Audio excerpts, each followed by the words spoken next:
നമസ്കാരം. സിംപ്ലിഫൈവിൻ്റെ ഇന്നത്തെ എപ്പിസോഡിലേക്ക് എല്ലാവർക്കും സ്വാഗതം.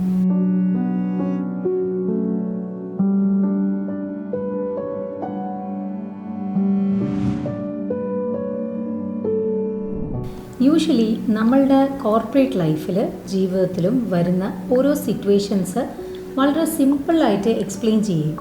അത് ഹാൻഡിൽ ചെയ്യാനുള്ള 5 ടിപ്സും പറഞ്ഞു പോകുന്നൊരു പ്രോഗ്രാമാണ് സിംപ്ലിഫൈ. നമ്മുടെ ലൈഫിലായിക്കോട്ടെ, കോർപ്പറേറ്റ് സർക്കിളിലായിക്കോട്ടെ, നമ്മൾ സ്ഥിരമായി കാണുന്ന കുറേ ഗ്രൂപ്പ് ഓഫ് ടോക്സിക് പീപ്പിളുണ്ട്. ഈ ടോക്സിവിറ്റി എന്ന് പറഞ്ഞു കഴിഞ്ഞാൽ അത് തനിയായിട്ട് അതിന് പ്രത്യേകിച്ച് അർത്ഥമൊന്നുമില്ല. നമുക്ക് നെഗറ്റിവിറ്റി തരുന്ന പീപ്പിൾ എന്നുള്ളതേ ഉള്ളൂ. പക്ഷേ ഈ ആൾക്കാർ പല ട്രീറ്റ് ഉള്ള ആൾക്കാരാണ്. ചില ആൾക്കാർ നമ്മളെപ്പറ്റി വളരെ നെഗറ്റീവായിട്ട് സംസാരിക്കുന്ന ആൾക്കാരുണ്ട്. ചില ആൾക്കാർ വളരെ ജഡ്ജ്മെൻറ്റലായിട്ടാണ് പറയുന്നത്. എന്താണ് ഈ ജഡ്ജ്മെൻറ്റ് പീപ്പിൾ? അങ്ങനെയുള്ള ആൾക്കാരെ നമ്മൾ എങ്ങനെയാണ് ഹാൻഡിൽ ചെയ്യുന്നത്? അതാണ് ഇന്നത്തെ എപ്പിസോഡിലൂടെ നമ്മൾ പറഞ്ഞു പോകുന്നത്. എന്താണ് ജഡ്ജ്മെൻറ്റ് പീപ്പിൾ? അവരുടെ ഒരു സെറ്റ് ഓഫ് ബിലീഫ് മാത്രമാണ് കറക്റ്റ് എന്ന് വിശ്വസിക്കുകയും അതിലേക്ക് എല്ലാ ആൾക്കാരെയും കൊണ്ടുവരാൻ ശ്രമിക്കുന്ന ഒരാൾക്കാരാണ് ജഡ്ജ്മെൻറ്റ്. ഫോർ എക്സാമ്പിൾ, കുറച്ച് വൈകി നമ്മൾ ലേറ്റ് ആയിട്ടിരുന്ന് ജോലി ചെയ്യുകയാണെങ്കിൽ ഉടനെ അവർ പറയും, കണ്ടില്ലേ, ബോസിനെ പ്ലീസ് ചെയ്യാൻ വേണ്ടിയിട്ടാണ് ഇരിക്കുന്നത്, മറ്റേ ആളും ഇങ്ങനെ തന്നെയാണ്. അപ്പോൾ അവർ ജഡ്ജ്മെൻറ്റലാവാണ്. ചിലപ്പോൾ നമുക്ക് കുറച്ച് വർക്ക് എക്സ്ട്രാ ഉള്ളതുകൊണ്ട് നമ്മൾ ഇരിക്കുന്നതാവാം. അതേപോലെ നമ്മൾ ചെയ്യുന്ന ഓരോ കാര്യങ്ങളും എന്തിനാണെന്ന് അറിയാതെ അല്ലെങ്കിൽ അറിഞ്ഞിട്ടും അവർ തന്നെ വെറുതെ ജഡ്ജ്മെൻറ്റ്സ് പറയുന്ന ആൾക്കാരാണ് ഈ ജഡ്ജ്മെൻറ്റൽ ആൾക്കാർ. എന്തുകൊണ്ടാണ് ഇവർ ജഡ്ജ്മെൻറ്റലാവുന്നത്? അതിന് ആദ്യത്തെ കാരണം അവരുടെ അപ്ബ്രിങ്ങിങ് ആണ്. ഒരു പക്ഷേ വളരെ റിജിഡായിട്ടുള്ള പേഴ്സണാലിറ്റി ഉള്ള ആൾക്കാരായിരിക്കും അവരുടെ കുട്ടിക്കാലത്ത് അവരുടെ ക്യാരക്ടർ ഫോർമേഷനിൽ ഭാഗമായിട്ടുണ്ടാവുക. അങ്ങനെയുള്ളപ്പോൾ ആ ആൾക്കാർ പറഞ്ഞു കൊടുത്ത കാര്യങ്ങൾ മാത്രമാണ് ശരിയെന്ന് വിശ്വസിക്കുകയും അങ്ങനെ ചെയ്യാത്ത ആൾക്കാരെ ഇവർ സൈഡ് ലൈൻ ചെയ്യുകയും കുറ്റപ്പെടുത്തുകയും ചെയ്യുന്നതാണ് ഒരു കാര്യം. രണ്ടാമത്, ഈ ജഡ്ജ്മെൻറ്റലായിട്ടുള്ള ആൾക്കാരുടെ ഉള്ളിൽ വളരെയധികം അൺറിസോൾവ് ആയിട്ടുള്ള ട്രോമാറ്റിക് ഇഷ്യൂസ് അല്ലെങ്കിൽ ഇൻസെക്യൂരിറ്റീസ് ഉണ്ടാവും. അവർക്ക് തോന്നും, ഞാൻ അത്ര നല്ലൊരു വർക്കറല്ല, അല്ലെങ്കിൽ ഞാൻ അത്ര നല്ലൊരു പേഴ്സണാലിറ്റി അല്ല. അപ്പോൾ മറ്റൊരാൾ എന്നെക്കാട്ടിയും കൂടുതൽ പെർഫോം ചെയ്ത് കഴിഞ്ഞാൽ അവൻ ചിലപ്പോൾ ഒരു ഹൈലൈറ്റ് ആവും. അതുകൊണ്ട് അവരെങ്ങനെയെങ്കിലും ഒരു ബയസ്ഡ് ആയിട്ടുള്ള ഒരു അഭിപ്രായം പറഞ്ഞ് മറ്റുള്ളവരുടെ മുമ്പിൽ ഒന്ന് താഴ്ത്തി കാണിക്കുക അല്ലെങ്കിൽ കുറ്റപ്പെടുത്തി കാണിക്കുക. ഇതാണ് ഈ ജഡ്ജ്മെൻറ്റൽ ആൾക്കാർ ചെയ്യുന്ന ഒരു കാര്യം. നമ്മൾ ആദ്യമായിട്ട് ചെയ്യേണ്ടതെന്ന് പറഞ്ഞു കഴിഞ്ഞാൽ നമ്മൾ മനസ്സിലാക്കണം, ഇവരുടെ ഉള്ളിലുള്ള ഒരു അപ്ബ്രിങ്ങിങ് ട്രെയ്റ്റ് കൊണ്ടോ അല്ലെങ്കിൽ ഇവരുടെ ഉള്ളിലുള്ള ഒരു ഇൻസെക്യൂരിറ്റി കൊണ്ടോ അല്ലെങ്കിൽ ഇവരുടേതായ ചില ട്രെയ്റ്റ്സ് കൊണ്ട് അവർ പറയുന്ന കാര്യങ്ങളാണ്. അത് ചിലപ്പോൾ ശരിയാവാം, ചിലപ്പം തെറ്റായിരിക്കാം. അതുകൊണ്ട് തന്നെ നമ്മൾ ഇവരുമായിട്ട് ഇമോഷണലി ഭയങ്കരമായിട്ട് ഇമ്പോർട്ടൻസ് കൊടുക്കേണ്ട കാര്യമില്ല. Tip number 1, stay emotionally stable. അവർ പറയുന്ന കാര്യങ്ങൾ നമ്മൾ ലോജിക്കായിട്ട് അനലൈസ് ചെയ്ത് നോക്കുക. അത് ശരിയാണ്, അത് നമ്മുടെ പ്രൊഫഷണൽ ലൈഫിലും പേഴ്സണൽ ലൈഫിലും ആവശ്യമുള്ളതാണ് എന്ന് തോന്നുകയാണെങ്കിൽ മാത്രം എടുക്കുക. ഇപ്പം നമുക്കവർ പറയുന്ന കാര്യം തെറ്റാണെന്ന് തോന്നുകയാണെങ്കിൽ അതൊരിക്കലും നമ്മൾ ഉൾക്കൊള്ളേണ്ട കാര്യമില്ല. Because being A people pleaser, അതായത് മറ്റുള്ളവർക്ക് വേണ്ടി നമ്മൾക്ക് ഇഷ്ടമില്ലാത്ത കാര്യങ്ങൾ ചെയ്യുന്ന ആൾക്കാരായി മാറിക്കഴിഞ്ഞാൽ നമ്മൾ ശരിക്കും നമ്മളെ തന്നെ നശിപ്പിക്കുകയാണ് ചെയ്യുന്നത്.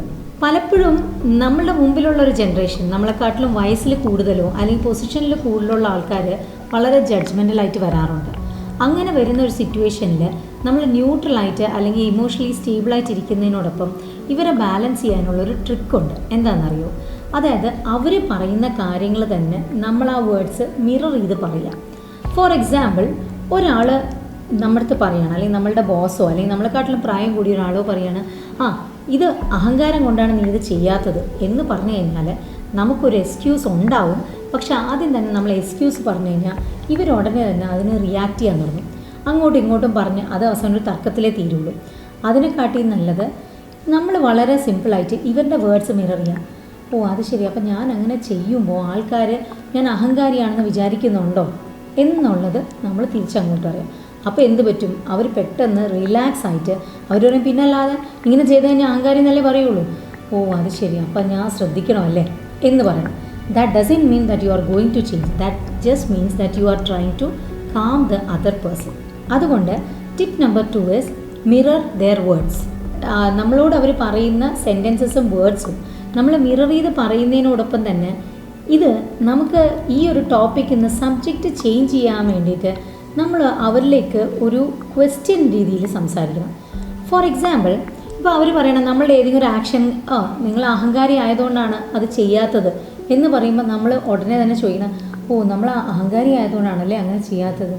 ഓ അത് ശരി, ഇന്നലെ നമ്മളിങ്ങനെ പോയപ്പോൾ അത് കണ്ടല്ലോ, അതെന്തുകൊണ്ടാണ് എന്ന് പറയണം. അപ്പോൾ ഉടനെ ഈ ജഡ്ജ്മെൻറ്റൽ ആൾക്കാരുടെ ഒരു പ്രത്യേകത എന്ന് പറഞ്ഞാൽ അവർക്ക് എപ്പോഴും ഈ ഒരു സിറ്റുവേഷനിൽ ഭയങ്കര കൺട്രോൾ എക്സസൈസ് ചെയ്യാൻ ഭയങ്കര ഇഷ്ടമാണ്. അതായത് അത് ഇങ്ങനെ അവിടെ നടക്കുന്ന കാര്യങ്ങളിലെല്ലാം അവർക്കൊരു ആധികാരികത അല്ലെങ്കിൽ അതോറിറ്റി ഉണ്ടെന്ന് സ്വയം വിശ്വസിക്കുകയും അത് നേടാൻ വേണ്ടി ശ്രമിക്കുന്ന ആൾക്കാരാണ്. അപ്പോൾ അവർ ഓട്ടോമാറ്റിക്കലി നമ്മൾ വേറൊരു ക്വസ്റ്റ്യൻ ചോദിക്കുമ്പോൾ അതൊരു ക്യൂരിയോസിറ്റി ടോണിൽ ചോദിക്കുമ്പോൾ അവരുടെ ഫോക്കസ് ആ ക്വസ്റ്റ്യനിലോട്ട് പോകും. അത് നമ്മൾ ഇന്നലെ പോയത് ഇതുകൊണ്ടാണ്, അതിങ്ങനെയാണ് സംഭവിച്ചതെന്ന് ഉടനെ അവർ പറയും. പിന്നെ നമ്മുടെ ടോപ്പിക് ഓഫ് ഡിസ്കഷൻ എന്താവും?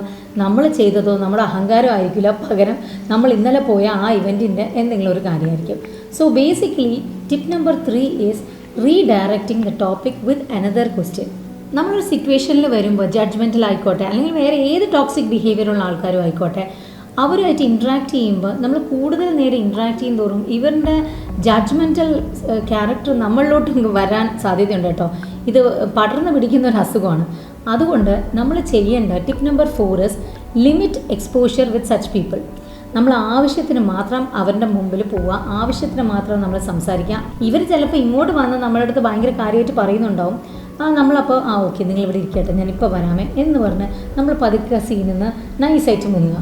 ഇങ്ങനെ ചെയ്യുമ്പോൾ അവരുമായിട്ടുള്ളൊരു എക്സ്പോഷർ മിനിമത്തിൽ വെച്ച് കഴിഞ്ഞാൽ ഇവർ തരുന്ന നെഗറ്റിവിറ്റി നമ്മൾ മിനിമം കേട്ടാലും മതി, നമ്മളത് മിനിമം ഹാൻഡിൽ ചെയ്താലും മതി. നമ്മൾ നല്ല രീതിയിൽ പലപ്പോഴും ആൾക്കാരെ ഹാൻഡിൽ ചെയ്യാൻ ശ്രമിക്കും. പക്ഷേ എങ്കിലും ചില ആൾക്കാരുടെ ഒരു പ്രത്യേകതയുണ്ട് കേട്ടോ. നമ്മളൊന്നും ചോദിച്ചില്ലെങ്കിലും വന്ന് അഭിപ്രായം പറഞ്ഞിട്ട് പോകും. നമ്മൾ മിണ്ടാതിരിക്കുമ്പോഴും നമ്മളെ വന്ന് ബുദ്ധിമുട്ടിച്ചിട്ട് പോകും.